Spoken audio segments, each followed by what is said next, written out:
Meu nome é Fernando, sou professor da Rede Municipal de Ensino de São Vicente e hoje vamos continuar falando da Grécia Antiga, tá? Eu já falei, fiz uma aula, cuja aula foi uma breve introdução sobre a Grécia, porque a Grécia não é um assunto que se esgota de forma tão rápida e fácil.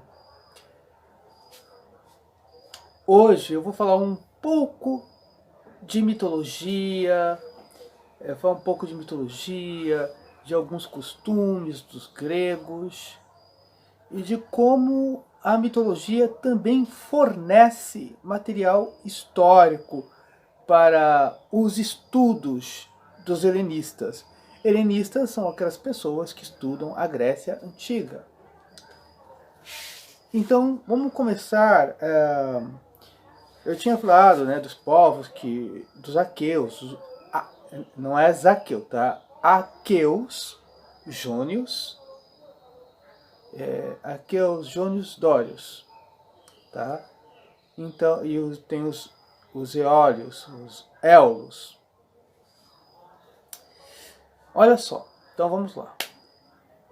Os gregos, para explicar, né, a gênese, a origem dos gregos, recorreram à mitologia. Na antiguidade, todos os povos, por não terem acesso à ciência, por não terem acesso a uma história científica, como é o nosso caso, né, uma história que bem documentada, eles recorriam à mitologia. Então, eles dizem que Helen, daí a palavra heleno, helenização, relativo à Grécia, tá? Heleno é grego. Helen gerou 3 filhos: Éolo, Toro e Chuto. Chuto gerou Chuto gerou 2 filhos: Ion e Aqueu.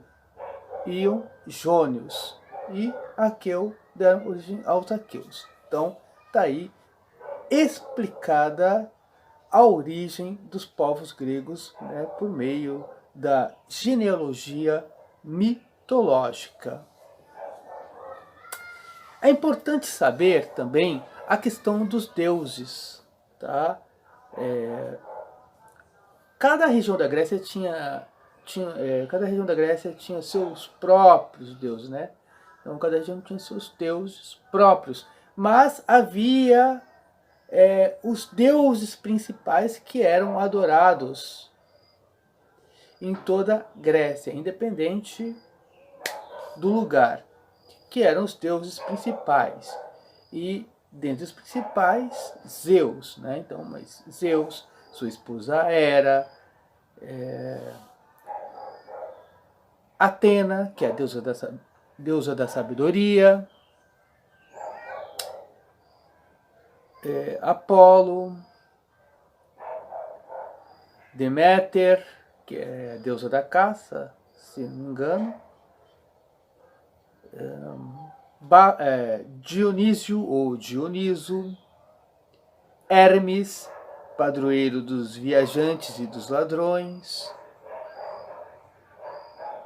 Hefaistos, que fabricava os raios para Zeus, Poseidon, deus dos mares e também dos tremores de terra e dos cavalos, e o deus do mundo subterrâneo,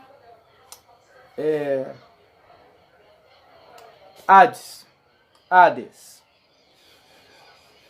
Então, esses são os deuses principais adorados em toda a Grécia. Quem se interessa pela mitologia grega vai perceber que os deuses tinham defeitos humanos, né?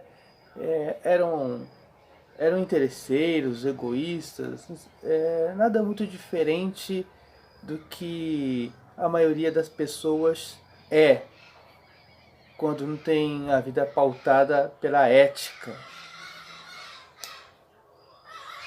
E esses eram os deuses da Grécia.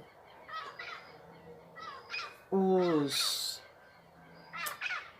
antigos gregos, então eles tinham seus cultos, né? E os cultos dos antigos gregos não diferia dos outros povos da antiguidade, ou de alguns, né, ou de algumas populações que ainda praticam essa religião de sacrifício. Então, como que era, né, a questão para agradecer um Deus? Pegava-se um animal, né, um carneiro. Esse carneiro tinha, né, esse animal tinha uma grinalda, né, uma coroa de flores. Ele era levado até o templo, o povo aspergia com água, jogava água no animal, né, grãos.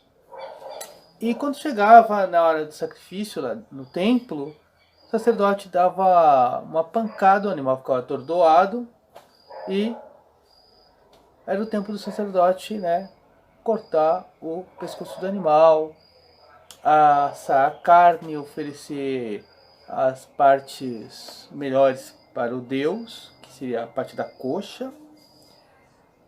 O sacerdote ficava com a pele do animal e os devotos, os adoradores do Deus, comiam basicamente a maior parte, né, os adoradores comiam a maior parte da carne oferecida em sacrifício ao Deus.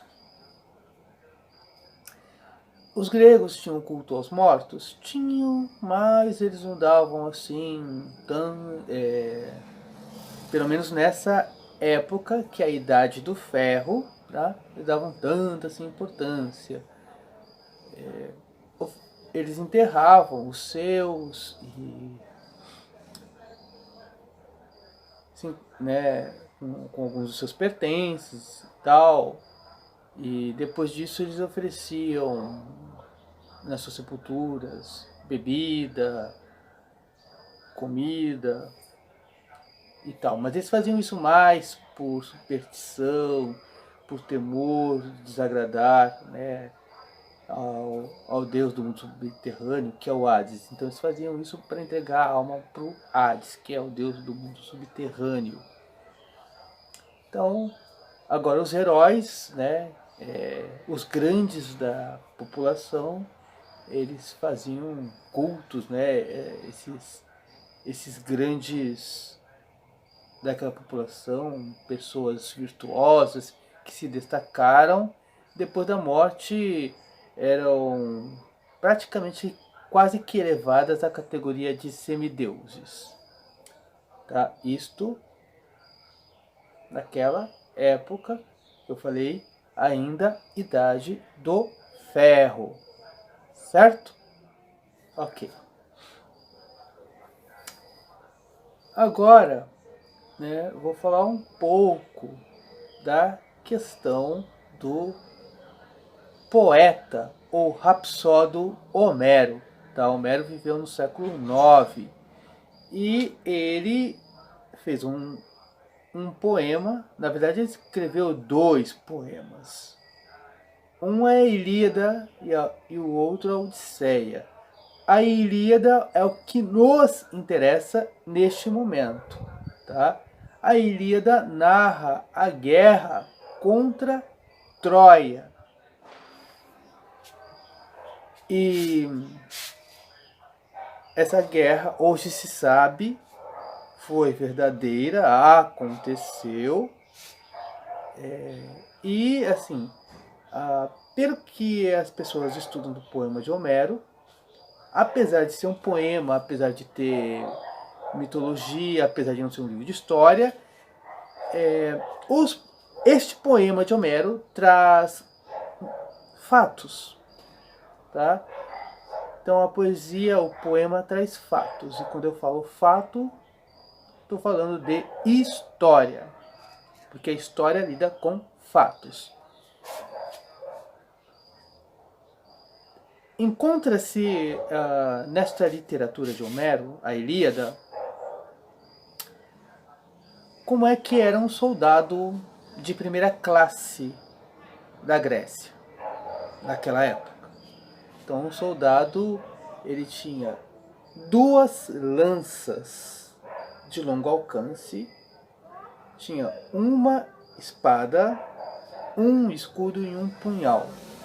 Esse é o soldado de primeira classe. Essa descrição, soldado, se encontra na Ilíada. As guerras eram começadas no mar. Então esses soldados de primeira classe ainda no mar, na antiga terra, eles pegavam suas lanças de longo alcance e atiravam. Os arqueiros, que eram outros soldados, também, né, atiravam com arco e flecha. E a questão da guerra era bem complexa, né? Mas para os gregos daquela época, a guerra ela era decidida. Olha só como a guerra era decidida. E aí é um fato muito curioso. A guerra era decidida quando os vencedores pegavam o corpo do líder inimigo, do líder adversário, e roubavam o corpo. Ou eles despojavam o corpo do líder adversário de suas insígnias, de suas vestes, enfim. E aí era o momento que eles poderiam dizer que venceram a guerra. Então, são essas curiosidades. Ainda vamos falar sobre a Grécia, falar período clássico, provavelmente pretendo chegar até Alexandre Magno. E é isso. Façam suas atividades. Se vocês tiverem dúvidas, perguntem aos seus professores. E até a próxima videoaula.